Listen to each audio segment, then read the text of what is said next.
sa nagdaang linggo sapagkat kami po ingatan Panginoon at ginabayan sa aming mga school, sa aming mga trabaho, Panginoon, sa mga agendas po namin sa buhay, sa aming mga trabaho. Panginoon, Lord, we honor you and we glorify you for that, Panginoon.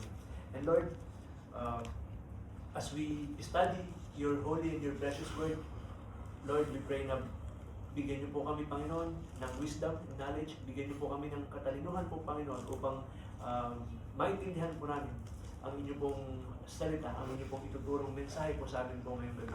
And Panginoon, dalangin ko rin po, Panginoon, na as I preach your holy and your precious word, Lord, I pray that may grant mo po, Panginoon, the wisdom. And I also pray po, Panginoon, na naway tanging salita niyo naman po, aking mabanggit po, Panginoon, at wala na pong iba. And not my own strength, kundi your pure word po, Panginoon, na inyo nga pong sinabi po sa Book of Psalms. And I do pray as well, Father, na ganoon din po sa aming mga kapatiran sa iba't ibang Bible study places, Panginoon, Lord, may you bless them and guide them po sa Al-Nada, sa Sharjah, and even in Abu Dhabi po, Panginoon. And Panginoon, dalangin din po namin ang aming pastor na patuloy niyo po silang pakaingatan po sa mga ilang araw po, Panginoon, na ilalagi po nila sa Pilipinas, na nawa ay they will you will use them mightily po, Panginoon, and we believe na you are using them productively po, Panginoon, sa inyong pong ministry. And we honor you and we thank you po for that, Panginoon.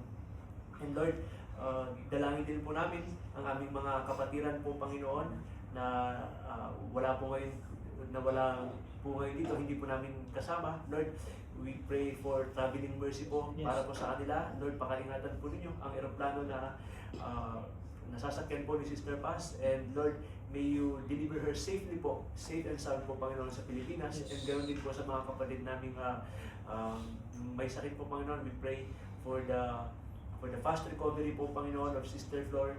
And Panginoon, dalangin din po namin na patuloy niyo pong pakaingatan yung mga kapatid namin na nasa bakasyon, Panginoon, si Brother Robert, Sister Dean, and si Sister Kim. And Lord, dalangin din po namin na patawarin niyo po kami, Panginoon, sa aming mga kasalanan. Panginoon, patawad po sa aming mga pagkukulang. There are times na we cannot give our best po, Panginoon, and we deeply and humbly ask po, Panginoon, for your forgiveness. And Lord, we also pray for Brother Dennis that may you heal him, Panginoon, and use him mightily as he preach your holy and precious word this coming Sunday po, Panginoon. Lord, patuloy niyo po siyang bigyan po ng wisdom and knowledge, at ilayin niyo po siya, Panginoon, sa anumang bagay na makaka-take away ng attention po niya. And Lord, nagpapasalamat po kami, Panginoon, sapagkat you are using him productively and mightily po, Panginoon, sa inyo pong gawain. And Lord, as I preach your word, again, Lord, itago niyo po ako sa inyong likuran, and puspusin niyo po ako ng inyong pong banal na spirito. Ito pong aming samot dalangin sa matamis na pangalan ni Jesus. Amen. Amen. So, may I invite you po into the book of Genesis, chapter 17, verse 7. Genesis, chapter 17, verse 7. And after that, antabay tayo sa Exodus 3:6. So una po muna, Genesis 17, verse 7. Nandiyan na po ba kayo? Please say amen. Amen. Ready? Basahin ko natin sabay-sabay. Ready? Begin. And I will establish my covenant between me and thee and thy seed after thee, the generations for an everlasting covenant to be God and to thy seed after thee. Next naman po ay Exodus chapter 3, verse 6. Nandiyan na po kayo? Ready? Begin. Moreover, he said, I am the God of thy father, the God of Abraham, the God of Isaac, and the God of Jacob. Moses hid his face, for he was afraid to look upon God. Okay, so, purihin po ang ating Diyos sa pagkabasa po ng ating mga Bible verses po ngayong gabi. So, base po sa mga verses na ating nabasa ngayong gabi at Genesis and Exodus, the title of our topic for tonight is called The God of Abraham, Isaac, and Jacob. So, narinig niyo po ba ako dyan sa likod? No, I hope na narinig niyo po ako dyan. So again, ang topic po natin is entitled The God of Abraham, Isaac, and Jacob. So alam niyo po, itong verse na to, or itong line na to, I believe ay madalas natin itong marinig at mabasa at marinig, di ba? Sa iba't ibang aklat ng Biblia. The verses that we've read, this is written in Old Testament.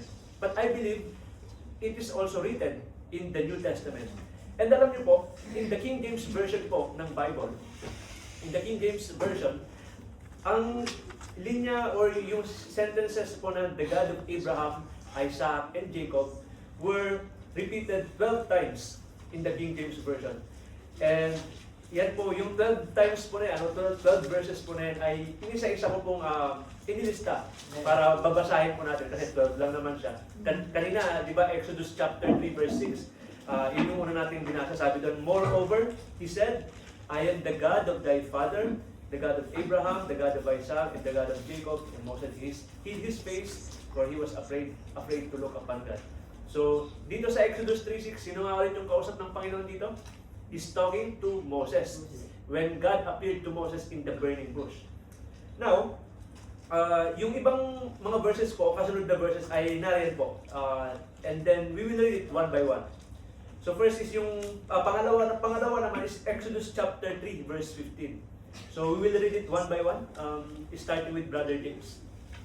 Exodus chapter 3. Moreover unto Moses, thus shalt thou say unto the children of Israel, the Lord God of your fathers, the God of Abraham, the God of Isaac, and the God of Jacob, hath sent me unto you. This is my name forever, and this is my memorial unto all generations. Next, Exodus 3:16. Go and gather the elders of Israel together, and say unto them, the Lord God of your fathers, the God of Abraham, of Isaac, and of Jacob, appeared unto me, saying, I have surely visited you, and seen that which is done to you in Egypt. Next, Exodus chapter 4, verse 5. Verse 5, that they may believe that the Lord God of their fathers, the God of Abraham, the God of Isaac, and the God of Jacob, had appeared unto thee. Next, First Kings 18:36, and it came to pass at the time of the offering of the evening sacrifice that Elijah the prophet came near and said, Lord God of Abraham, Isaac, and of Israel, let it be known this day that thou art God in Israel, and that I am thy servant, and that I have done all these things at thy word. Next one. 1 Chronicles 29:18, O Lord God of Abraham, Isaac, and of Israel, our fathers, keep this forever in the imagination of the thoughts of the heart of thy people, and prepare their heart unto thee. Next.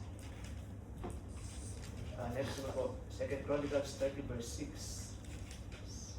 Brother. 2 Chronicles 36. So the post went with the letters from the king and his princes throughout all Israel and Judah, and according to the commandment of the king, saying, Ye children of Israel, turn again unto the Lord God of Abraham, Isaac, and Israel, and he will return to the remnant of you that are escaped out of the hand of the kings of Assyria. Next one. Matthew 22:32. I am the God of Abraham and the God of Isaac and the God of Jacob. God is not the God of the dead, but of the living. Mark 12, verse 26. And as touching the dead and they rise, have you not read in the book of Moses how in the bush God spake unto him, saying, I am the God of Abraham, and the God of Isaac, and the God of Jacob. Number 10 po, Luke 20 verse 37. Luke 20.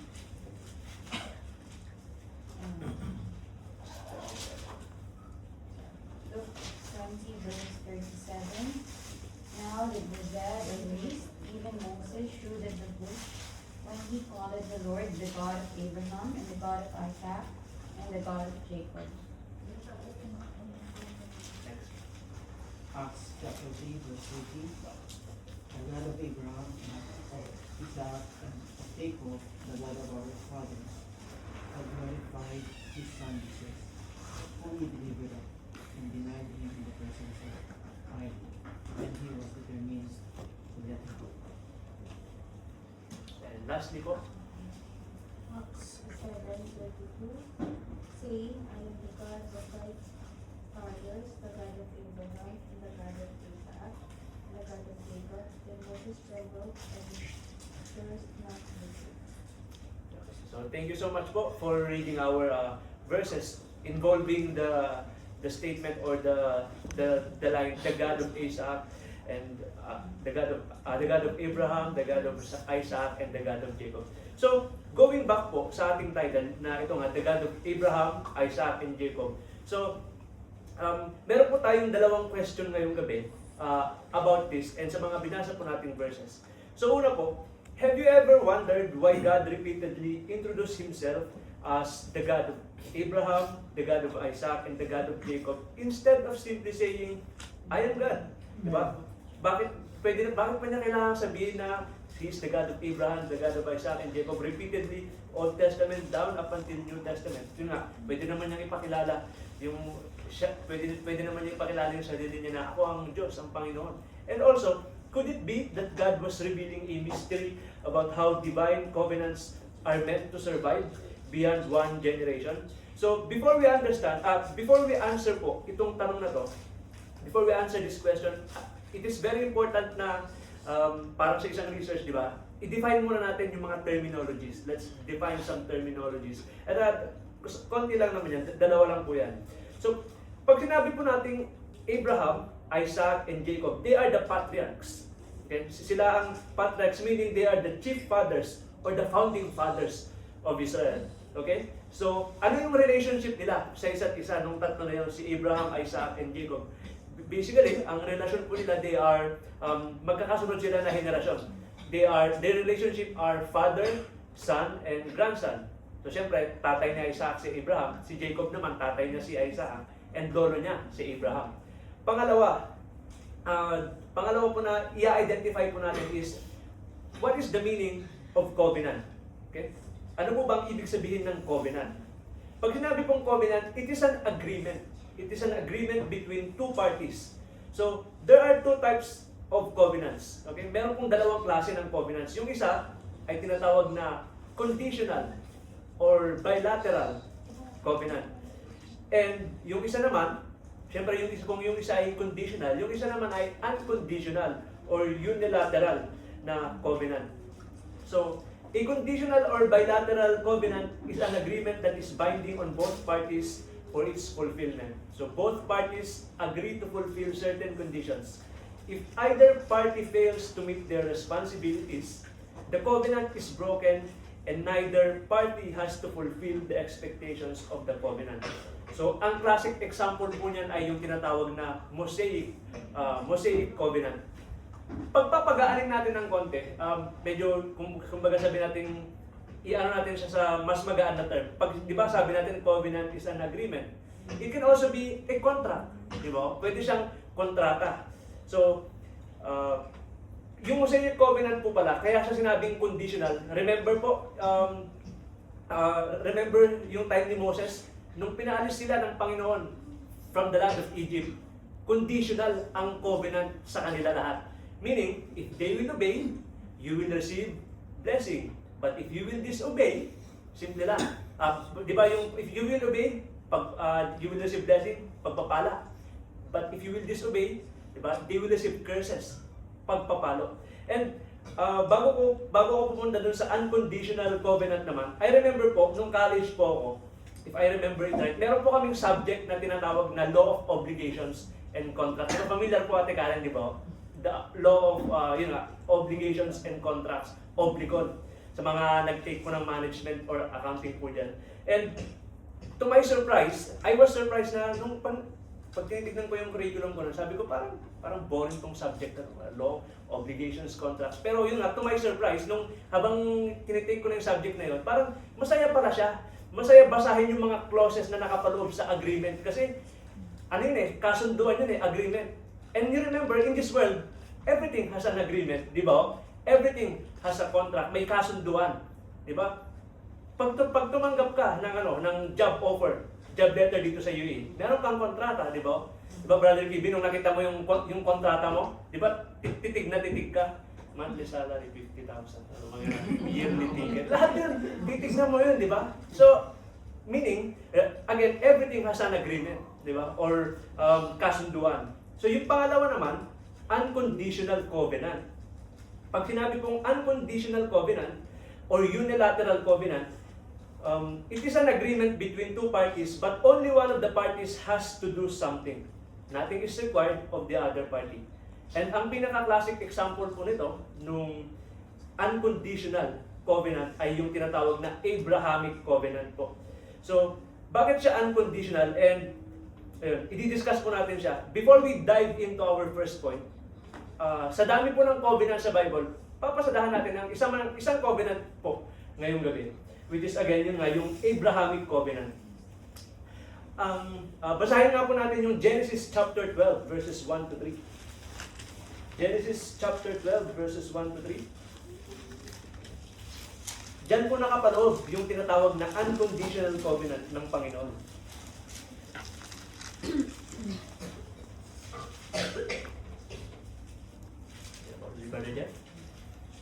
Genesis 12:1. Genesis 12, verse 1 to 3.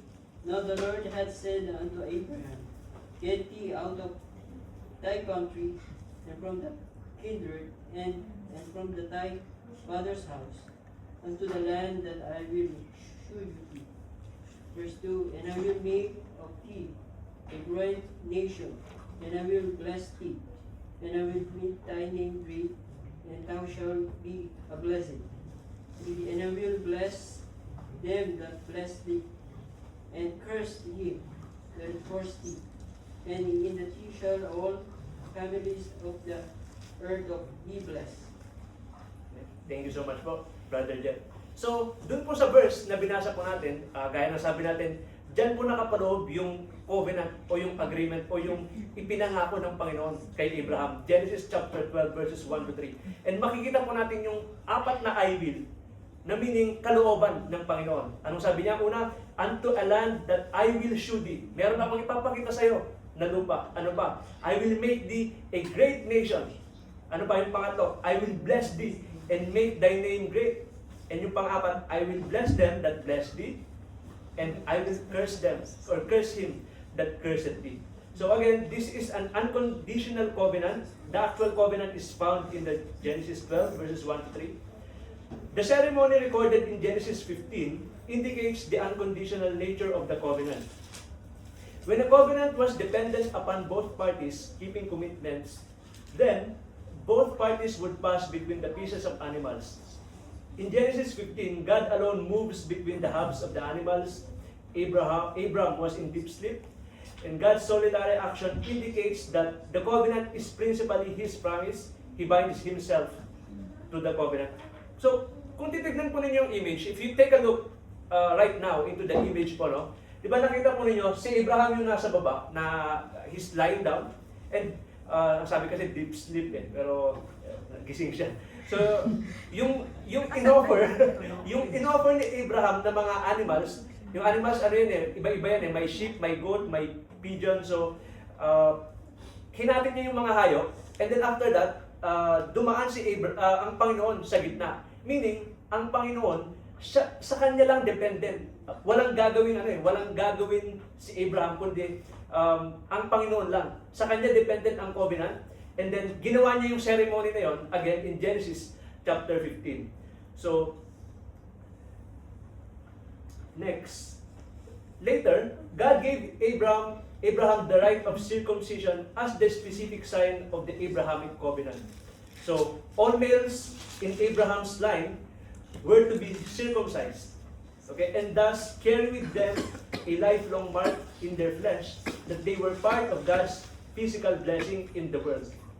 Any descendant of Abraham who refused circumcision was declaring himself to be outside of God's covenant. This explains why God was angry with Moses when Moses failed to circumcise his son. So, kanina po, di ba nasabi natin merong apat na I will dun sa Abrahamic covenant na binasa po natin. So, which is yung pangako ng Panginoon kay Abraham.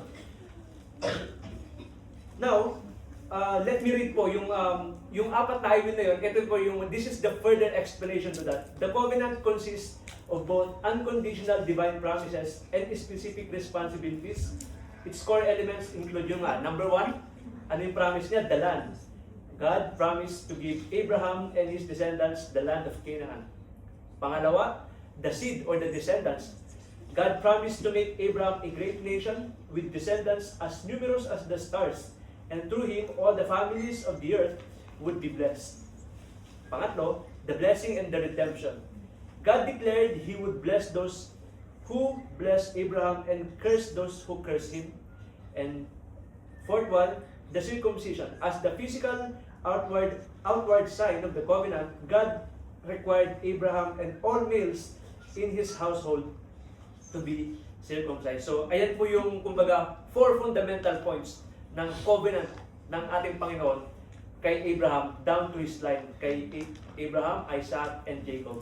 Now, on our first point, having said all of this, having heard all of this, yung mga verses na nabasa natin, yung elements ng covenant ng ating Panginoon, our first point is that Abraham is the generation of the divine calling.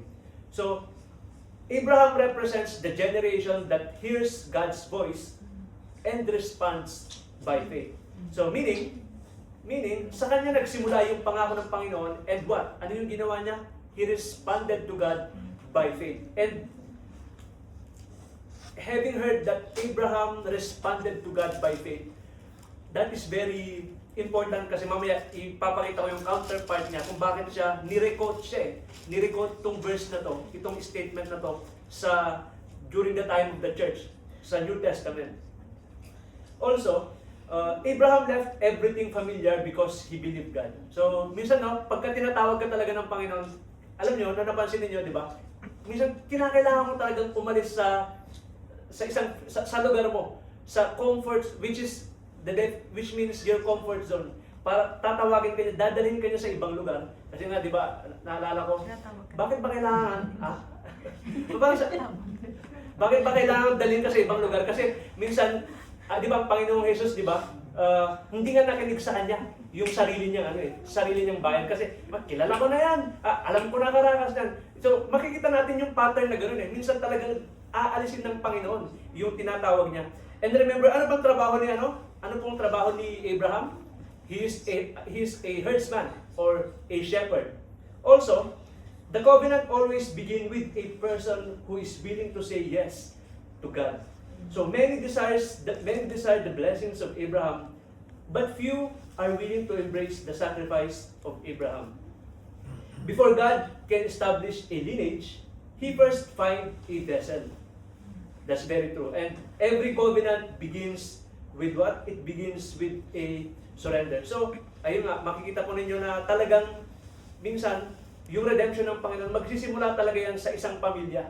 Diba? And I cannot elaborate it further, maski kayo po sa mga pamilya niyo, you can see that na minsan yung isang obedience talaga, may nakaano yun hindi ko kasi na-save yun, nakita ko sa Facebook yun na minsan daw yung obedience ng isang tao, may naka-attach na dyan, na blessing, na pagpapala na, obviously, dadalhin mo into your generation, sa lineage mo.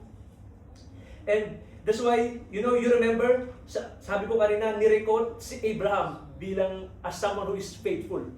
Diba? Sabi sa Genesis 15:6, basahin po natin. Genesis, sabay-sabay na lang po tayo. Genesis 15:6. And he believed in the Lord, and he counted it to him for righteousness. And sabi sa Romans 4:3, basahin po natin. For what saith the scripture? Abraham believed God, and it was counted unto him for righteousness, or it was credited to him as righteousness. So, malaking bagay na at that time, nanampalataya si Abraham. That's why he's the father of the faith, or the father of many nations. And nadala niya yun sa kanyang next na family. So,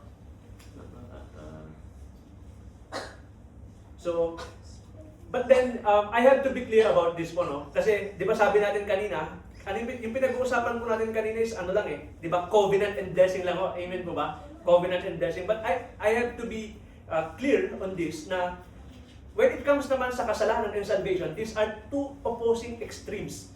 Di ba? Sin and salvation. ang sin, syempre, hindi yan napamana o napapasa. In the same way na hindi rin napapasa at namamana ang kaligtasan. But that's clear to all of us. Pero yung covenant o yung pangako ng Panginoon, pangako niya, or yung blessing niya, it can be passed on as we've seen or as we've read in the Bible. And now, yung mga bagay, yan po yung ating point number 2. Isaac, the generation of covenant preservation. Again, pangalawa, di ba una si Abraham, pangalawa si Isaac, the generation of the covenant preservation. So basahin po natin yung Genesis 26:24. Sino na po? I think it's Anika or si Ricky Boy. Genesis chapter 26, 24? 26, 26:24. 26, verse 24. And the Lord appeared unto him the same night and said, I am the God of Abraham, thy father, fear not, for I am with thee, and will bless thee, and multiply thy seed for my servant Abraham. Thank you so much. So, from that verse na binasa po na ni Anika, no, makikita natin, Isaac inherited promises that he did not personally initiate. Diba? Parang hindi naman niya hiningi ito pero, di ba, na-inherit po niya, kumbaga, tawag dito, kasama siya sa pagpapala ng Panginoon. His greatest assignment was not starting something new, but preserving what God had already begun. Now, kung titignan po ninyo, bakit po tinawag si, if we will dig deeper, bakit tinawag si Isaac as the generation of the covenant preservation? Or bakit tinawag si Isaac na the generation of the covenant preservation? Remember po, di ba, sino ang parents niya Isaac? It is Abraham and si Sarah. Ang tagal nilang inantay, di ba? Napakatagal na inantay ni Abraham at saka ni Sarah si Isaac. Both of them, Abraham was 100 years old and Sarah was 90 years old when they both had si Isaac nung dumating sa buhay nila. Ang daming nangyayari, 'di ba? Kumbaga parang ang dami nangyayari sa buhay nila, ang dami nilang sabi natin nagsinungaling pa nga sila, hindi ko yung asawa, kapatid ko yan para lang protektahan yung sarili nila. Pero at nagkaanak pa sila, 'di ba, si Ismael. But then dumating yung yung ipinangako ng Panginoon sa kanila, and that is Isaac. And also, remember, di ba si Isaac, he was about to be sacrificed. Di ba? He was about to be sacrificed. Utos yun ng Panginoon kay Abraham. But then on the last second, nung isasakripisyo na, or i-offer na ni Abraham si Isaac, on the last moment, last second, the Lord intervened by sending an angel, di ba? Sabi niya, Abraham, di ba, wag na, stop. Sabi niya, hindi matutuloy yung pagsasakripisyo niya kay Isaac. And knowing that buo na yung loob ni Abraham, signifying his full faith and surrender po sa Panginoon. At the same time, yung pagsasakripisyo sa kanya, we all know that is the foreshadow ng nangyari po sa Panginoon in the New Testament, di ba? So, again, that's the reason kung bakit si Isaac, he is the preserved covenant. Now, many people know how to start, but do not know how to maintain. Isaac teaches us that covenant blessings require what? It requires stewardship. He understood that spiritual inheritance is valuable, and he reopened wells his father had dug. O yung mga may mga ginawa siya, i-explain ko po in our next slide. Okay. Isa po sa mga utos ng Panginoon kay Isaac is that when Isaac was in the promised land, nung naninirahan po si Isaac doon sa promised land, ang utos sa kanya ng Panginoon is stay into that land. Huwag kang aalis. Despite there is a famine. Pag sinabi natin famine, ano yung famine? Siguro, yung worst na na-experience natin, I think, pandemic, di ba? So parang, kahit may pandemic dyan, may famine, huwag kang umalis. Stay there. And you know what? Isaac believed and had faith sa Panginoon. And nung nag-stay po si Isaac dun sa promised land, that's where God blessed him. Pinagpala ng Panginoon si Isaac by what? in so many aspects. Masasabi natin na he is a farmer. Yung mga pananim po niya, God blessed him. Kasi during the harvest time, nung i-harvest na nila yung mga pananim nila, hindi lang 10 times yung inani ni Isaac by simply obeying the Lord in staying in the promised land. Hindi lang 20 times, hindi lang 50 times. Do you know how many times na yung na-harvest niya? It's 100-fold by simply obeying the Lord. So makikita po natin na by simply obeying the Lord's command to stay in the promised land, pinagpala siya. Yung buhay niya, yung kabuhayan niya. Ano pa? Paano pa siya pinagpala? Nireopen niya yung wells o yung, do you know what is a well, kids? Well means it is a balon. Paano ba explain yung balon sa kanila? Ayan o, this one. Ito yung well, ito yung balon. Okay? Alam nyo nasa loob nito? Teens and kids, do you know what's inside this? Do you know what's inside that? Yeah, it's a water. So, that is a well. In Tagalog, it's called balon. Okay, balon. And you know, yung mga balon na yan, hinukay po yan kasi, or ginawa yan during the time of Abraham. Pero dahil dito sa mga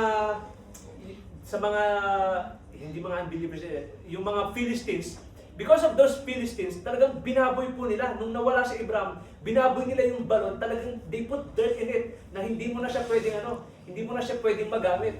And knowing that time, pagka malinis ang tubig siguro, napakasarap mo nun. So, naisara yan. And you know what? During the time of Isaac, diba? During the time of Isaac, nare-open po yung balon na yan, at nalinisan po yan. Nilinis po niya yung mga tauhan niya. They cleaned it, para maging operational siya. And you know what? By opening that well, pinagpalo pa sila ng mas marami pang well. Marami pa silang na-dig na mga, na balon. So again, you know, some miracles come through prayer. Some blessings come through inheritance. But you know, the tragedy of many families is not the absence of blessings, but it is the loss of spiritual inheritance. So, by simply being faithful, diba? He had faith sa Panginoon kasi yun utos sa kanya ng Panginoon, manatili ka lang sa promised land, and he obeyed God and pinagpala po siya. And you know, let's go to the point number 3, which is yung kanyang anak, which is Jacob. Ngayon naman si Jacob po, he is the generation of what? He is the generation of transformation. Let us read Genesis 32, verse 28. Genesis chapter 32, verse 28. Who's next? Genesis 32, verse 28. And he said, Thy name shall be called no more Jacob, but Israel. For as a prince hast thou power with God and with men, and hast prevailed. Thank you so much, Karen. So, you know, Jacob entered the covenant imperfect. Again, Jacob entered the covenant imperfect. You know, he was a struggler. Diba? Also, Jacob was a manipulator. He was broken, yet God transformed him. Jacob reveals that covenant people are not perfect people. They are transformed people. God did not merely bless Jacob, God changed him. So, ano yung mga notable things na maaalala po natin pagdating kay Jacob? Remember, di ba may kakambal po siya? He has a twin, which is masarap yun, Iso. Di ba yung twin niya, si Iso. And nung pinanganak si Iso at saka si Jacob, si Iso kasi yung panganay. Siya yung unang lumabas. Nung paglabas daw po nila, hawak ni Jacob sa paa si Iso. Ganun din ba kayo, John and James? Are you holding James' feet? so nung pinanganak daw po sila, hawak niya. So, which is, yun pala, eventually, years later, magkakaroon ng sigalot. Siguro, foreshadow na rin yun nang nangyari. And, you know, eventually, yun nga, lumaki po sila, and pinagpalit po ni Iso yung kanyang, di ba, we all know that, pinagpalit ni Iso yung kanyang birthright o yung pagiging panganay kay Jacob. Paano niya pinagpalit yun, di ba? By simply agreeing na, sige, pinagpalit niya sa isang pagkain, sa isang meal. And at the same time, pinagpalit niya paano, how and why. sa kanyang tatay, di ba? That pinagpalit niya in the sense na sabi niya sa kanyang tatay, which is si Isaac, that time malabo na kasi yung mata niya, sabi niya, please bless me. Sabi niya, I am Esau. Sabi niya, syempre, yun nga, malabo yung mata ng kanilang tatay. And yun nga, na-deceive niya, manipulator nadaya niya yung kanyang tatay. Eventually, napunta yung birthright, napunta yung blessing kay Jacob. So, you know what? The greatest evidence of covenant relationship is not possession but transformation. God is not only interested in changing your circumstances, He wants to change your nature. He wants to change your nature. So, alam niyo po, as I understand yung ginawa ni Jacob to para dayain. Sabi ko, ano bang ibig sabihin nun na parang bakit kailangan mandaya ni Jacob? So, because he is what? He is very persistent. Meron pa pong isang nangyari. Do you remember si Jacob po, ano yung isang pangalan niya? His other name is Israel. So, yun yung masasabi natin na isa sa mga biggest transformation po ni Jacob. Kasi there was a time that Jacob wrestled with a man. Inaaral ko kasi Brother Dennis eh. Sabi doon, Jacob wrestled with a man, which is in the Greek daw, in Hebrew, or in other translation, they call it Jacob wrestled with the angel of the Lord. And at that time, nung wrestling, wrestling, diba? You want wrestling, gab-gab? Diba? Nung nakipag-wrestling siya, nakipag-wrestle siya sa isang angel, see, it is very impossible na manalo ang isang human being sa isang spiritual being. But you know what? Dahil yung pagiging persistent po ni Jacob, please bless me, nanghihingi ulit siya ng blessing eh. At that time, nanalo po si Jacob. And ang sabi sa kanya nung angel of the Lord, or nung man, sabi niya, from this time, hindi na Jacob ang pangalan mo because you prevailed against me, nanalo ka against me. Your name is what? Is Israel. Pinalitan at that time yung pangalan ni Jacob from Jacob to what? To Israel. So, yun nga, he carried yung covenant na napasa from Abraham, Isaac, and then Jacob. So, you know, the mystery of these three generations, point number 4 na po tayo. The mystery of these three generations, if you try to notice po, if you try to observe, Abraham received the covenant. Siya yung nakatanggap ng covenant. And then, Isaac preserved the covenant. Di ba? It was preserved in his generation, in his line. And you know, Jacob multiplied the covenant. Paano nangyari yun, Brother Christian, that Jacob multiplied the covenant? Di ba? Nagkaroon siya ng maraming anak that gave the birth to what? To the 12 tribes of Israel. And this reveals, ano yung ibig sabihin nito? Knowing these three things, knowing this mystery of three generations, this reveals a divine principle. Una, a covenant is not complete until it survives multiple generations. Knowing that, again, sabi nga, di ba, nangako ang Panginoon that you will become father of many nations. So, involve ang many generations doon. What else? God thinks generationally. Okay? God thinks generationally. Di ba? Alam niyo po yung kantang hindi ko pa ito nakanta sa church, yung Dakilang Katapatan. Do you know that song? Sample na. Di ba? Sample. Di ba? Di ba sabi niya, di ba may line po doon, dakila ka o Diyos, magmula pa sa ugat ng aming lahi. Di ba? So meaning, naka-off yung yung tenor ko. So, yun. Di ba? Dakila ka o Diyos, magmula pa sa ugat ng aming lahi. So, meaning, limited tayo eh.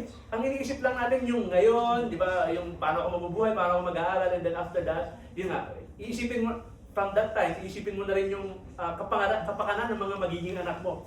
Ganoon din po ang Panginoon. That's how He is. He is a parent to us. God thinks generationally. And you know, what God starts in one generation, He desires to continue in the next generation. Amen po ba? You know, hindi po kalooban ng Panginoon, gaya nga ng sabi natin, no? Kalooban ba ng Panginoon na na may mga tao mapunta sa impyerno? No. Hindi kasi minsan tawag ito may mga tawag dito, may mga, they are trying to twist the Lord of God. Sabi nga po nila, di ba? What is discernment? Ang discernment daw, hindi yan knowing what is right from wrong. Ang discernment is knowing right from almost right. And sinasabi nila na hindi, talagang tinadala na, hinayaan ng Panginoon na mapunta mga yan sa impyerno. No, hindi. Sabi sa 2 Peter 3:9, di ba? For God is not slack concerning His promises, di ba? And yung sa last line nun, ano yung desire niya? That all should come into repentance. Come to repentance meaning babalik po sa Kanya. So again, that's what it says here. God thinks generationally. And you know, basahin po natin yung Psalm 145 verse 4 as a proof of that. Psalm 145 verse 4. Sino na po?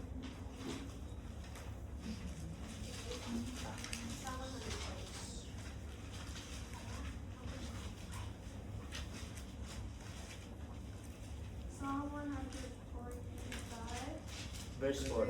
1. 4. 4. Oh, sorry. Psalm 145 verse 4. One generation shall praise thy works to another, and shall declare thy mighty acts. Amen.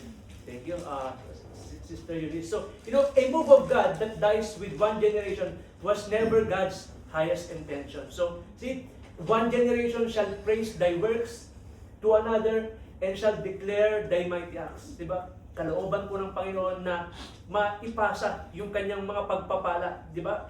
God desires to bless us. Right, James? So, to pass on yung mga pagpapala niya. That's why one generation shall praise thy works to another and shall declare thy mighty acts. So now, having heard that, nakalooban po ng Panginoon ang ating na makilala siya. Diba? God, because God thinks generationally. You know, in our point number 5, we will talk about the danger of generational disconnect. Okay? So, nasa point number 5 na po tayo, the danger of generational disconnect from ano? From whom? From the Lord or from God. You know what? Many families have wealth without God. They have success without purpose. And they also have inheritance without values. So, pagka yung isang generation ay nakakilala, when one generation prays, and then the next generation prospers, at dahil naging successful talaga, they went into the world, nakilala sila, and then eventually the third generation forgets God. So again, sabi natin, hindi intention o hindi kalooban ng Panginoon na maputol yung kanyang covenant, yung kanyang agreement, yung kanyang pagpapala sa mga anak niya. That is why, you know, that is why covenant transmission is essential. Amen? Covenant transmission is essential. Bakit po yun essential? Remember, yung Abrahamic covenant, anong klaseng covenant po ang Abrahamic covenant? It is what? Unconditional. Meaning, walang ginawa si Abraham, Isaac, and Jacob. And actually, makikita yun doon sa makikita yun sa binasa ni, kanina, I think, ni Karen yata, yung Genesis 26:24, let me read it again. And the Lord appeared unto him the same night and said, I am the God of Abraham thy father. Fear not, for I am with thee. I will bless thee and multiply thy seed for my servant Abraham's sake. Diba? Diba? Nung kinausap ng Panginoon si Isaac, para sa kapakanan ni Abraham, sabi niya, I will be with you and I will bless thee. Pagpapalayan kita. Meaning, anong makikita natin na na prinsipyo po doon? It means, ang Panginoon hindi niya binabali yung kanyang pangako. Ano pa yung prinsipyo na makikita natin bakit hindi babaliin ng Panginoon yung kanyang pangako? Kasi alam niyo po, we are human beings. Diba? Yung Abrahamic covenant, again, it is unconditional covenant, dependent siya sa Panginoon, hindi siya dependent sa atin. And you know, knowing that we are human beings, we are subject and bound for what? We are subject to yung makakalimutan natin, di ba? Magtatrabaho tayo, makakalimutan natin, hindi nga may danger. Pero praise God, kasi ang Abrahamic covenant, it is dependent towards God, di ba? Hindi po siya nakadepende sa atin. Ano pa? Di ba sa Genesis 6:5? Di ba? Ano pang sabi doon? Genesis 6:5, and God saw the wickedness of man was great in the earth. Di ba? And that every thought of his imagination, and that every imagination of the thoughts of his heart was only evil continually. So, alam ng Panginoon na kung nakadependent sa atin yung covenant, yung agreement, wala. Magfe-fail po tayo. Makakalimutan yun ng mga susunod na salinlahi. And, next, basahin po natin yung Judges 2:10. Judges chapter 2, verse 10. Judges chapter 2, verse 10. And also all the generations were gathered unto their fathers, and there arose another generation after them, which knew not the Lord, nor yet the works which he had done for Israel. Amen. Thank you so much po, Brother Ili. So, di ba nakita po natin, di ba, ang epekto pagka naputol o pagka hindi napangalagaan yung next na henerasyon, nasalinlahi. Ang sabi doon sa binasa ni Brother Ili, and there arose another generation after them, which knew not the Lord, nor yet the works which he had done for Israel. Ano yung example po nito? If we are taking, say for example, no, if we are taking yung pagpunta sa church every Sunday, parang light lang, ba? Wala kang sakit, parang, attend ka ba sa Sunday? Maybe, siguro, ganito, ganyan. Diba? If parents will take that lightly, or casual lang na umabsent, obviously, ano mangyayari sa mga anak? Wala na. They will not take it seriously. Kaya nga, di ba, paulit-ulit natin nakikita sa may post sa Facebook na, ang sabi doon, message sa parents, bring them to the church, no matter what. Diba? Kahit umiyak sila, kahit ganito ganyan, bring them to the church. Diba? Why? Because knowing that, because by those, simple, faithful acts of taking Sunday service seriously, or Friday Bible study, nakikita nila. And then eventually, when they come into their age of accountability, siyempre, mangungusap ang Panginoon sa kanila na, okay, na maaalala nila to na dito tayo dinadala ng kanilang magulang. Bihira lang po yung bihira lang yung mga situation wherein talagang hindi godly yung parents. Pero alam niyo, nangusap yung Panginoon sa mga anak. And then syempre, eventually, that's everyone's calling. Na syempre kung ikaw na yung nakakilala, ikaw na rin ang mag-introduce sa sa parents mo, sa mga kaibigan mo, kasi sa'yo na naitanim yung, praise God, yung katotohanan Sa'yo na naitanim. That's why we are called to, again, to witness and to share the truth. And point number 6, in our point number 6, Jesus Christ is the fulfillment of the covenant. Amen. Again, Jesus Christ is the fulfillment of the covenant. At makikita po yan sa Galatians chapter 3, verse 29. Actually, simple lang naman po ito Pag sinabi natin Jesus Christ is the fulfillment of that covenant, anong sabi sa Galatians 3:29? If ye be in Christ, then if ye be in Christ, then ye are Abraham's seed and heirs according to what? According to the promise. Diba? So, the covenant of Abraham, Isaac, and Jacob ultimately points to the Lord Jesus Christ. The covenant is no longer limited by bloodline, but by extended through what? Through faith. Amen po ba? Di ba? That's why, di ba, I remember I think si Brother Dennis yata yung nagtanong na, very important na question yun. Or I think si Sister Ellie yata yung nagtanong, either. So, ang tanong, paano nasa-save yung mga tao before in the Old Testament? Is still by faith. Amen po, di ba? Hindi na siya by sacrifice or what. Kasi, sabi, if ye be in Christ, then ye are of Abraham's seed and heirs according to the promise. Through Jesus Christ, we become heirs of promise. Tayo ay, yung heirs sa Tagalog? Tagapagmana ng pangako. We enter a better covenant and we receive eternal inheritance. And, di ba, hindi ko lang mahanap yung verse, di ba? Ang sabi doon, we are grafted. The church is grafted, di ba? From Israel. So meaning, siyempre, kabahagi po talaga tayo from even in the Old Testament pa lang. Talagang makikita mo na perfecto talaga ang Panginoon Perfecto yung plano niya, yung redemption niya. Talagang, you really have to, talagang I understand it kasi yung sabi natin, the Bible has so many mystery. We need the power of the Holy Spirit to know that. And, having heard all of this, what we must pass on to the next generation. So, ano po ba yung kailangan natin i-pass on? I-pass on sa mga susunod na generasyon. Your greatest legacy is not what you leave for your children. But your greatest legacy is what you leave in your children that is bringing and pointing to the Lord Jesus Christ. Amen. Amen. So, I believe, which is, of course, we're happy because we are seeing this in our church, di ba? Nakikita po natin to. We have, as I look to the parents sa mga church natin, they are very faithful. And ano yung mga blessing na kasunod nun, di ba? Yung mga anak nila nag-serve sa Panginoon. They have nagiging talented, di ba? Di ba? They play instrument, they play music, di ba? Nasa Psalms yun eh. Yung katapatan ng Panginoon, children are an heritage from the Lord. Yung katapatan ng parents, di ba? Maano yan, tawag dito, pagpapalain sila through their children.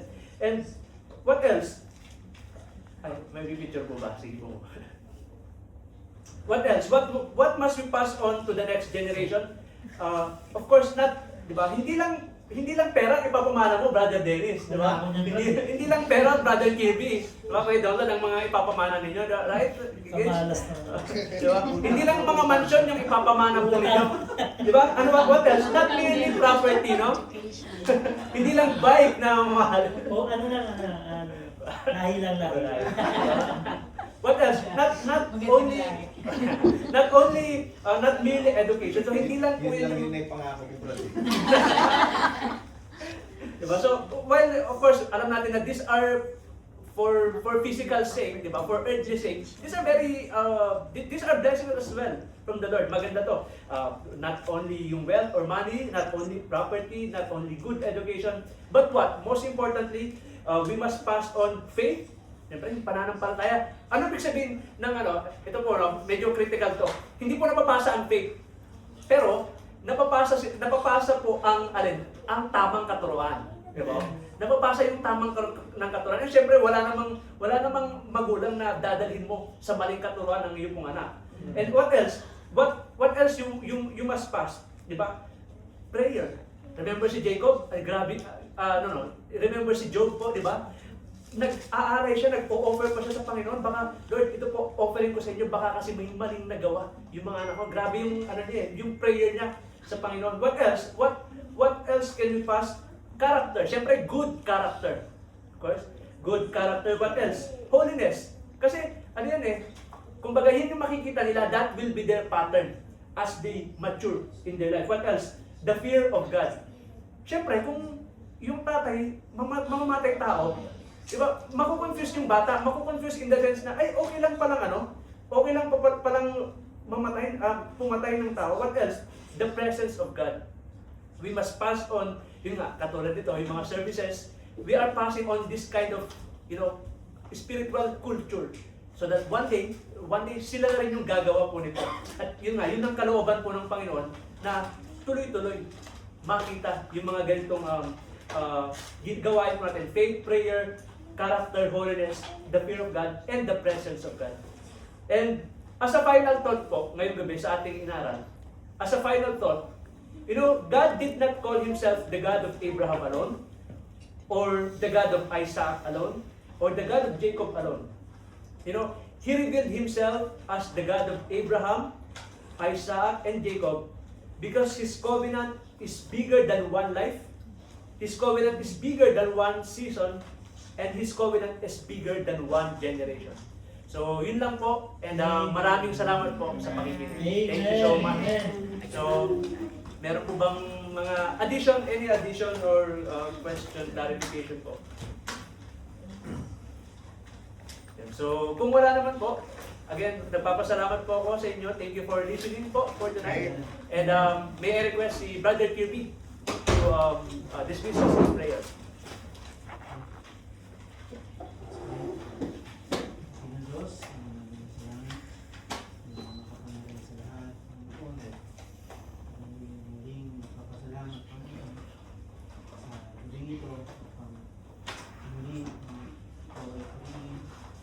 Pasalamatan sa lahat ng blessings na binibigay mo, sa lahat ng